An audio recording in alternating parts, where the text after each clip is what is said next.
A década de 70 foi marcada por grandes transformações. O expressivo crescimento da participação feminina no mercado de trabalho brasileiro foi uma das mais marcantes transformações desse período. No Ceará, o surgimento da televisão foi um marco histórico. Apesar da TV Ceará Canal 2, primeira emissora de televisão cearense, ter sido inaugurada em 1960, foi na década de 70 que o mercado televisivo ganhou força no estado, com a criação da TV Verdes Mares, TV Educativa e TV Uirapuru. Mas como esse novo mercado absorveu as mulheres na época? As pioneiras da TV cearense é o nosso assunto de hoje. Entra na roda, o programa está começando.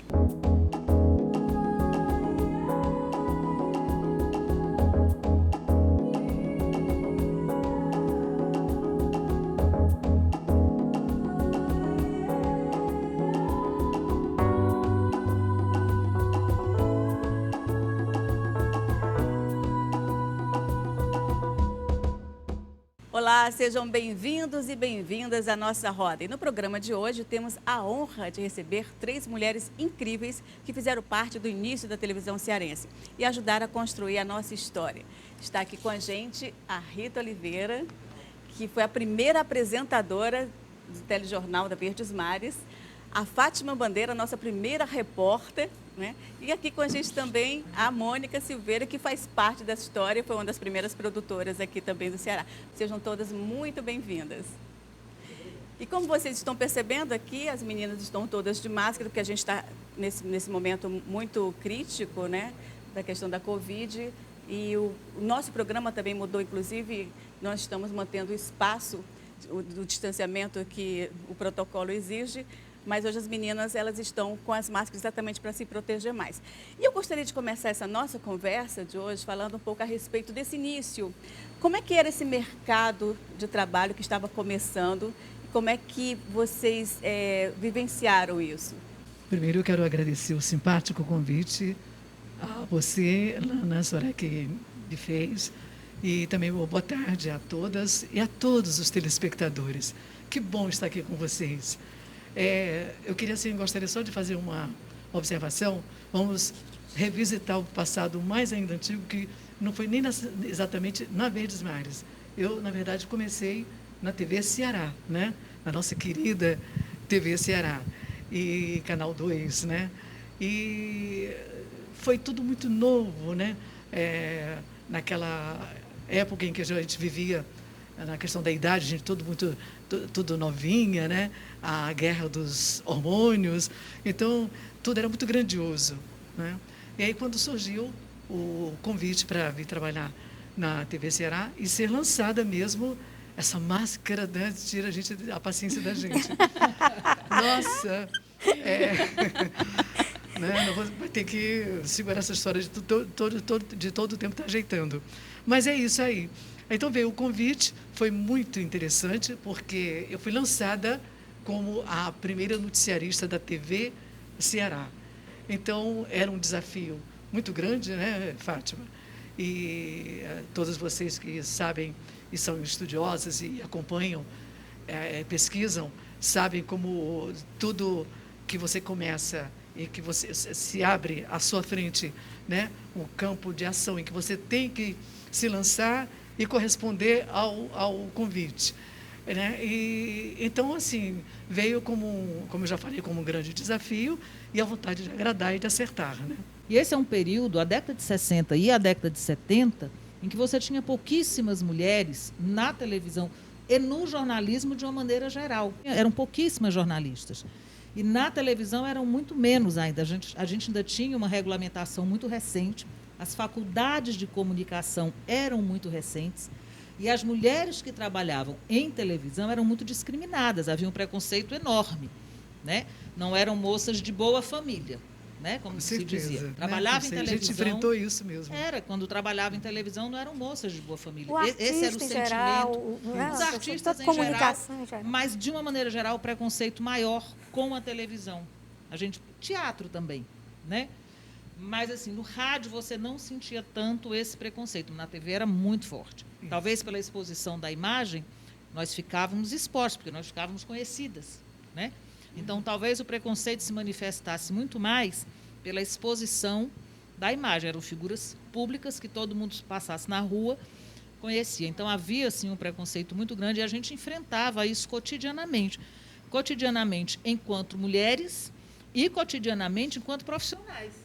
Porque, assim como havia o preconceito da sociedade com nossa atividade, havia o preconceito dos colegas com a nossa atividade. As mulheres estavam invadindo um campo que era dominado, mais um campo que era dominado exclusivamente por homens. E nós entramos como jornalistas, principalmente, né, invadindo um espaço que, por direito, seria nosso, mas no entendimento da época, era um espaço absolutamente masculinizado. Se você for olhar a história do jornalismo, você vai encontrar pouquíssimas mulheres, e aqui no Ceará, principalmente. Né? Então, foi um momento mesmo de desbravar, né? De abrir espaço, porque hoje, se você olhar, hoje a realidade, você vê um número enorme de mulheres, provavelmente mais mulheres do que homens, na atividade jornalística, na maioria dos canais. E em todas as atividades, não só na frente da tela, mas por trás da tela também. Né? Hoje é um mercado absolutamente amplo, acredito né? que de igual para igual. Cultivado, não tenho né? estatística, não fiz esses levantamentos, mas eu não acredito que haja disparidade. Quando eu entrei aqui, eu era a única mulher. Eu fui a primeira no jornalismo da TVC. A pedra fundamental. Porque eu fui a primeira do mulher a jornalismo trabalhar aqui na no televisão. jornalismo da TVC. Abriu não caminho, tinha né? ninguém. Abriu caminho, Né? Eu fui a primeira verdade. repórter. Né? Eu fazia o segundo ano da faculdade, eu entrei como estagiária. Isso é 75, acho que é 75, 76. A TV foi fundada em 74. Então, acabou que a gente foi entrando, invadindo muito nova também, Rita. Pois né? é. A gente muito jovem, né? Também Tudo não tinha muito muita grandioso, dimensão né? do que estava Muito fazendo, a gente Era, ia furando. era isso que eu ia comentar. Acho que não tinha muita noção da realidade de como as mulheres eram inseridas nesse mercado nesse período, né? Acho que a coisa ela ia muito, fluía muito. Vocês seguiam? A gente seguia. A gente ia, não tinha muita consciência, até porque não havia um debate muito claro, né, como a gente tem. Hoje nós temos um debate muito forte sobre a condição da mulher, mas à época não tinha. Com toda a revolução da década de 60, a gente não tinha um grande debate no conjunto da sociedade. Talvez nas alas mais progressistas a gente tivesse, mas no conjunto da Período de sociedade... ditadura, né? No Ainda conjunto tinha- da sociedade ainda tinha era plena isso. ditadura, Das ainda lutas estávamos armadas, em plena né? ditadura, né? Terrorismo, Então, quer dizer, tanto tudo muito de esquerda difícil. como direita, naquela fase de 70, né? Isso não era uma pauta da Brincadeira. sociedade, não podia ser. Verdade. Né? Então, assim, a gente ia. Violência a gente só política. ia. Eu acho que foi nesse período também que os movimentos feministas começaram a se organizar melhor também, né? O enfrentamento à ditadura no Brasil é um momento de grande organização do movimento feminista, porque quem vem para a linha de frente, os maridos, os filhos exilados e as mulheres vão para a rua para enfrentar Lutar. a ditadura, lutar Pra né, pela libertá-los, anistia, para o fim da ditadura. As mulheres assumem um papel muito grande. E aí você tem... Porque quando a gente vai falar da história do feminismo no Brasil, a gente vai ver que a partir da década de 60, com a Revolução da Pílula, você começa a ter, com todo o movimento que há, que chega, os ecos que chegam ao Brasil do movimento feminista internacional, movimento na década de 60, mas a consolidação do movimento de mulheres no Brasil acontece na década de 70, no enfrentamento à ditadura. Aí é a consolidação de movimentos organizados de mulheres na luta pela ditadura. E aí depois isso evolui, né? Naquele período, tudo se passava muito pela censura. Tudo que você publicava, tudo que você, inclusive dos Falava, telejornais que você apresentava, você tem... Como foi vivenciar isso? Como é que vocês... você podia falar sobre isso, Rita? Eu nasci no interior do Ceará, me criei no Rio de Janeiro, vim para Iguatu, fui lançado lá na Rádio Iracema de Iguatu e, posteriormente, vim para a TV Ceará. Se abre um leque, né? Se abre um espaço à sua frente. De maneira que eu posso dizer que a minha foi de uma forma muito bonita, foi limpa. Fluiu bem, foi tranquila. Né? Da maneira como eu gostava, né? Como eu desejava. Então, eu também tive que trabalhar o discernimento, né? Até onde eu podia me posicionar. Então, eu confesso que eu tenho essa linha de me resguardar, porque eu vi muito cedo que, se você se posicionasse, não, você também tinha que... Eu estava defendendo o prefixo que eu estou defendendo, que eu digo assim, o meu espaço, o meu profissionalismo, o meu trabalho.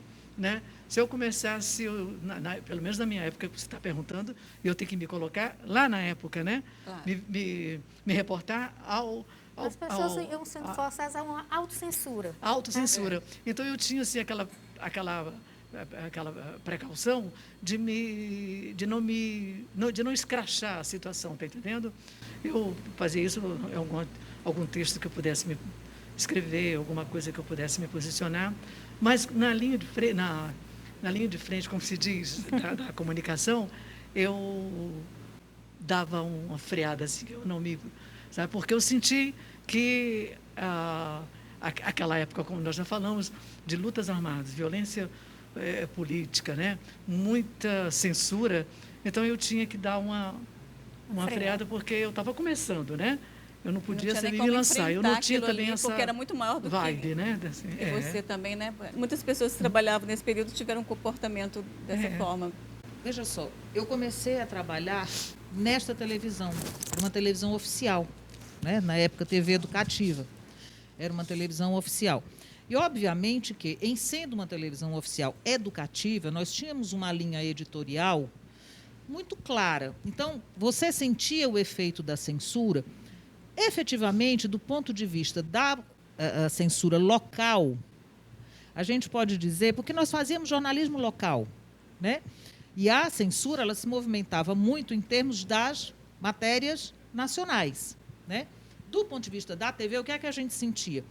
Dependendo do presidente da época, né, se era mais democrático ou menos democrático, a gente podia ou não fazer alguma crítica ao governo do Estado. Né? Então, tem assim, algumas situações foram emblemáticas. Eu lembro que houve uma época em que a gente não podia falar que a primeira-dama tinha nem o braço gordo. Era um negócio assim, triste, lembra? Né? Por aí. Mas, de uma maneira geral, a gente tinha muita liberdade para falar de todos os outros assuntos. A gente só tinha que ter cuidado quando a gente fazia a crítica de uma emissora do governo do Estado, era assim que se entendia, e não como emissora pública. Hoje a gente já pode dizer, a emissora não é do governo, a emissora é pública. É né? verdade. Então, tinha essa visão de que a emissora era do governo do Estado e a gente tinha dificuldade de fazer a crítica ao governo do Estado. E não era uma crítica pelo prazer de é porque, de repente, você tinha posicionamento alguma denúncia, né, de alguma coisa que não estava funcionando e você queria colocar. E aí, sim, isso era, de fato, barrado cotidianamente. Assim, se a gente extrapolava muito, né, isso era barrado. Mas não havia assim, havia uma certa liberdade de abordar todos os outros assuntos. Desde que a gente não atingisse o governo do Estado, o resto a gente tratava e entrevistava. Eu lembro que, em 89, nós saímos do ar, porque o TRE disse que a gente estava defendendo a campanha do Lula. Em 89, saímos do ar, na cobertura das eleições. Nessa época eu era apresentadora, né? daqui. Tiraram a gente do ar no dia da eleição. Eu lembro né? demais. Então, assim, a gente tinha... Aí a gente já tinha acabado, né? Já tínhamos os governos civis, mas ainda tinha esse resquício. Porque também isso é um problema cultural. Não é com o fim da ditadura que a cultura muda. Teve toda uma readaptação. Infelizmente, hoje a gente está perdendo isso de novo, porque está ficando triste esse país novamente. Mas há toda uma readaptação. Então, a autocensura, que acho que você comentou, né, é uma coisa que era muito forte. Então, as pessoas ainda tinham muito receio. Ainda havia muito autocensura como resquício da cultura que se construiu. Foram 21 anos de ditadura, não é pouco tempo, são 2 gerações. Né? As empresas também faziam censura. Lembre-se que os meios de comunicação todos apoiaram a ditadura, exceção do jornal Última Hora, né? E da TV Record antiga, não a atual. Né? E as duas foram fechadas pela ditadura, tanto a Última Hora como a TV Record foi fechada, né? Porque se opuseram à ditadura. Então, quer dizer, os meios de comunicação aderiram fortemente à ditadura, apoiaram abertamente a ditadura. Na verdade, ou fariam isso... Apoiaram. Não, mas apoiaram porque né? É uma visão conservadora. Né? Toda uma construção que foi feita. E o Brasil é um país ainda muito conservador. Nós somos um país extremamente conservador. Isso ainda, de forma né? absurda. E a nossa elite é muito conservadora. E os meios de comunicação, obviamente, controlados pelas elites econômicas e políticas, refletem esse conservadorismo. Então, eu acho que os meios de comunicação, eles aderiram à ditadura não por receio, porque acreditavam, eles bancaram o golpe, porque achavam que ia ter comunismo no Brasil, achavam que o João Goulart era comunista, é brincadeira, né? Mas acreditavam piamente que o João Goulart era comunista porque ele era um trabalhista. Então, efetivamente, os meios de comunicação, como parte dessa elite conservadora, apoiaram o golpe. Então, eles também não tinham muita dificuldade. E quando a ditadura endureceu, né, depois do AI-5, os próprios meios de comunicação passaram a ser vítimas daquele governo que eles legitimaram, que eles ajudaram a colocar no poder.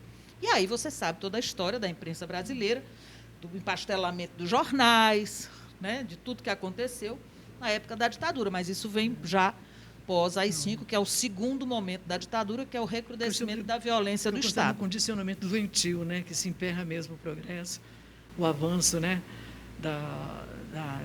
do conhecimento, né, da conscientização mais aberta. Isso dificultou mesmo, né, o discernimento das pessoas, né, um posicionamento mais crítico, porque tinha que ser bitolado. Não, eu lembro que naquela época, tudo que se passava nos meios de comunicação, antes de passar qualquer, seja novela, qualquer coisa, tinha aquele cartazinho liberado pela censura. Né? Então, assim, existia um controle, política, é uma coisa absurda. Havia uma questão moral também, gravíssima. Muitas peças de teatro foram barradas não por questões políticas, mas por um moralismo udenista muito forte, que não deixavam. E aí, por isso, a gente não podia discutir a condição da mulher. Imagina, se nós íamos fazer uma discussão sobre a nossa condição feminina. Imagina, naquela época, dizer assim, olha, eu sou dona do meu corpo, eu faço o que eu quero. Não existia isso, né? Até porque a própria Constituição nos colocava como subordinadas aos maridos. Né? Não, inclusive, os maridos... 88, né? Pois é, a década de 80 foi libertadora, né? Em 88. Até então, um homem matava a mulher e era inocentado pela legítima defesa da honra. Temos o caso emblemático do Dock Street, que matou a Ângela Diniz, e foi inocentado porque ele estava defendendo a sua honra. Né? Chamava-se o jurista que desenvolveu a tese, era a tese da legítima defesa da honra para os homens. Se nós matássemos, não. Se nós matássemos o companheiro, aí a gente é presa. Os homens podiam nos matar. Então, isso não podia ser nem discutido. Como acabou a vida daquela atriz, né? Dorinha... A Dorinha Duval, né? Também. Matou e foi presa. Né? Você não discutia a política, e esse conservadorismo ele se refletia também numa censura de viés moral muito forte, de você não poder trabalhar determinados assuntos. Eu lembro que quando surgiu o programa da TV Mulher, foi um escândalo a Marta Suplicy falar sobre sexo na televisão. Foi um escândalo, isso já é na abertura. Mas foi um escândalo. Eu fiz um programa aqui com a Virgínia Borba, nós fazíamos o Estúdio Mulher na linha do TV Mulher, e a gente podia falar sobre tudo. Eram coisas muito complicadas, pautas muito avançadas para a época. Muito avançadas. Porque esse conservadorismo era muito forte. E agora a gente teve um avanço e hoje a gente tem um retrocesso muito grande, né? Também um avanço do conservadorismo. Esse retrocesso é lamentavelmente, porque... A gente sabe assim, voltando aí na história, até uns anos atrás, no interior da França, a mulher ficava ao lado do marido, acompanhando o momento gastronômico dele, né? o jantar dele e tal. Né? De lá para cá, a gente vê assim, grandes mulheres que se destacaram, que se posicionaram em vários segmentos, né? da nossa realidade e tudo. Mas agora, de novo, a questão do machismo voltou. Né? A questão terrível, né? Da defasagem salarial também continua sendo um grande problema. Com certeza. Né? E é sobre esse conservadorismo que a gente vai falar no próximo bloco, viu? A gente volta já já.